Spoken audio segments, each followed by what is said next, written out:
session on dieting gone awry. My name is Nancy Clark. I specialize in nutrition for exercise. I have a private practice in the Boston area where I work a lot with people one-on-one and help them find peace with food, peace with your bodies, and also enhance your performance at the same time. When I first started in sports nutrition, I just thought that I'd be doing a lot of sports nutrition, fueling up, fueling during refueling.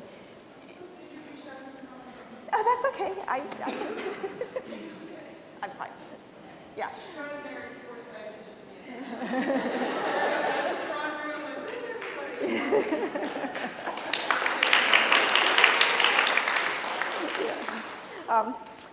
So anyway, as I say, I expect to be working more with people wanting to gain weight and bulk up, but the majority of my clients come to me and they're just struggling with food.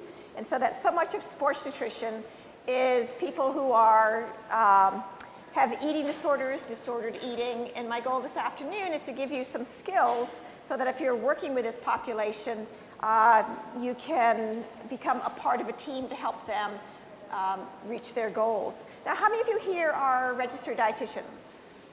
A few people. Okay, how many of you are, the rest of you are personal trainers, I'd imagine, or somewhere in that area? Yeah, good enough. My clients, and probably your clients as well, present with these concerns. You know, for all the exercise I do, I'm not losing any weight. I should be pencil thin for all the exercise I do. You know, oh, my diet's horrible. I eat way too many sweets. You know, put me on the straight and narrow. I have a really good diet. I'm very careful. I eat the same thing every day. I feel tired all the time. Do you think that's something wrong with what I'm eating? I have this injury that just isn't healing. You know, could that be because maybe I'm not getting enough protein? I'm always cold. Even the summertime, I'm always cold. You know, I haven't had a period since last July, and they think that this is normal. They think, oh, that means I'm really training very hard if I haven't had a period. I'm often lightheaded and shaky, and you know, I've been told that that's normal if I'm lightheaded and shaky at the end of a workout. So you can just see these phrases. Any of them sound familiar? And I'm sure, like I say, I'm sure that you've heard them. Now, how common are struggles with food? How many of you here know someone who's struggled with food and some sort of eating? Yeah, it's common. It's just everywhere. So here we have a survey of 425 female collegiate athletes. And on average, all of these Division I athletes, you know, like how much better can you get at the college level, they wanted to lose 5 pounds. You know, if only I was lighter, I'd be better. 43% of these women reported that they felt terrified of becoming overweight. 22% were extremely preoccupied with food and weight. 31% reported menstrual irregularity, which is a sign that they were under-eating. Their body wasn't getting enough nourishment to support healthy menstrual periods. 34% had had a bone injury, and we know that that's highly associated with amenorrhea. 3% reported being anorexic, although 15% were at risk, and only 2% reported being bulimic, though a third of them were at risk. So we see that there's a lot of food problems here among this athletic population. Not everybody has a full-blown eating disorder, so that there are a lot of people who are just food obsessed. They just think about food all the time. They have specific characteristics. They undereat by about 500 calories a day. You know, I ask them, how do you eat compared to your friends? And they go, oh, I eat like a bird compared to my friends. Oh, they eat so much more than I do. They eat this very repetitive diet, very little variety, strictly low fat. I ask them what a typical day is in terms of eating. They go, oh, that's easy to tell you what I typically eat. I eat the same thing every day. And they have their kashi goleen for breakfast, and they have their turkey sandwich for lunch, and they have an apple for snack, and their chicken and broccoli for dinner every day.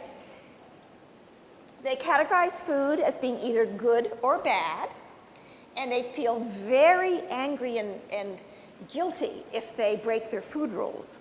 You know, I had one client who had a new boyfriend, and he knew that she was into nutrition. So for her birthday, he baked her a carrot cake. And that was not on her good food list. And it just threw her for a tizzy. So to assess the depth of the disorder, you know, there are a lot of people, it's just sort of common to,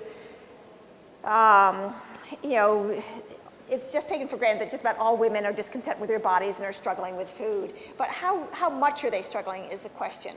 So questions that I might ask my clients are, what % of your time do you spend thinking about food?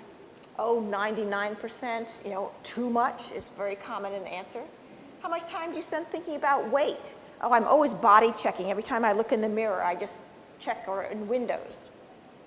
What % of your identity, like who you are, is based on your weight versus based on your relationships with your family, your friends, your school, your sports? I mean, do you see yourself as being more than your body, or are you just limited to your body?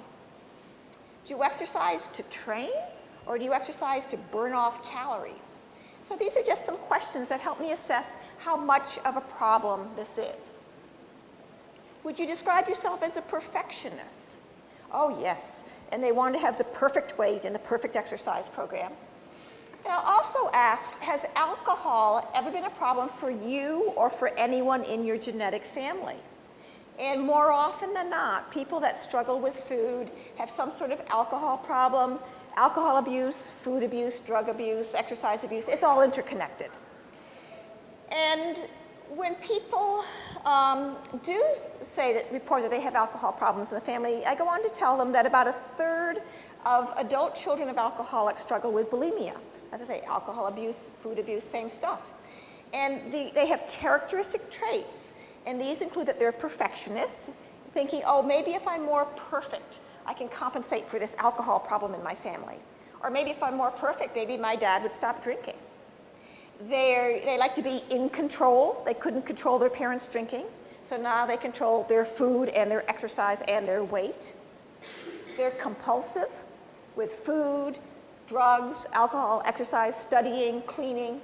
And so that these are characteristic traits, some of which you may have seen among your clients who are exercising at the gym. Are they compulsive exercisers or are they dedicated athletes? It's a very fine line. So clearly, weight issues are complex. There is not a one program that fits everyone in terms of helping them to find peace with food, and it is a team approach. So it is very important to know that the problem is big. An eating disorder is a psychiatric disorder. It's not a nutritional diagnosis. So it's a psychiatric diagnosis. And people might come to me because they have trouble balancing food and exercise, and I can help them just so much. But really, my job is to hook them up with a therapist. You seem to be struggling and very unhappy. Have you ever thought about counseling? I've got a really great person who's familiar with athletes, and maybe she could help you manage stress and find more peace. So work with a therapist. If someone has a poor diet that's resulting in anemia, many of these people are vegetarians, and they're talking about how tired they are. Maybe they're anemic and amenorrheic. Perhaps they've been amenorrheic for a long time, and now they have osteopenia. So certainly medical care is a part of the program. I am working together with an exercise specialist. So instead of just compulsively exercising as many hours of the day as they can, they get a coach who can give them a program. They work with a trainer who can set limits. And so this is where, if you're a personal trainer, it's very important for you to recognize that your job is not to heal this person. Your job is to get them hooked up with a team who can help them. And to know that as a trainer, you can establish these very close relationships with your clients, but to recognize that it's very complex. And to, when a person starts talking about their weight, to say, you probably might be best to, consult with a sports dietitian. And if you're looking for a sports dietitian in your area, you can go up to the SCAN website. SCAN is a sports and cardiovascular nutrition dietary practice group, SCAN DPG, of the American Dietetic Association. They have a referral network. So you can just click on the map for Massachusetts or Utah, and you'll get a whole list of sports dietitians in that area.